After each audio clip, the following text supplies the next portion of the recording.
Hello বন্ধুরা, তোমরা নিশ্চয়ই দেখে বুঝতে পারছো আমি কোথায়। হ্যাঁ, আমি এসেছি বনলতা, বাঁকুড়া জয়পুরে বনলতা রিসর্টে। আমি এখানে এসেছিলাম মাসির বাড়ির থেকে ওয়াকিং ডিস্টেন্স 10 মিনিট।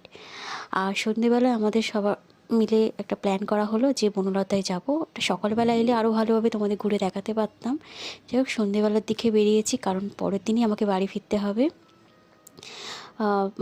মাস্তুতো ইয়ের সাথে বৌদি, তার ছেলে মেয়ে, মা, আমরা সকলে মিলে বেরিয়েছি। এখানে এসে আমার ভীষণভাবে এনজয় করলাম। তোমরা দেখে বুঝতে পারছো এই সামনেটা, এটা হচ্ছে একটা পুকুর। এখানে মাগুর মাছের চাষ হয়, বিভিন্ন রকমের কপি টপি এখানে চাষ হয়।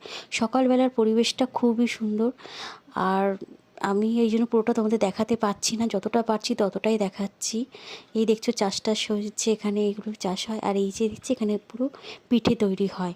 তারপর এখান থেকে ঘুরতে ঘুরতে চলে গেলাম, একটা দোলনা ছিল, দোলনায় বসে বসে বাড়ি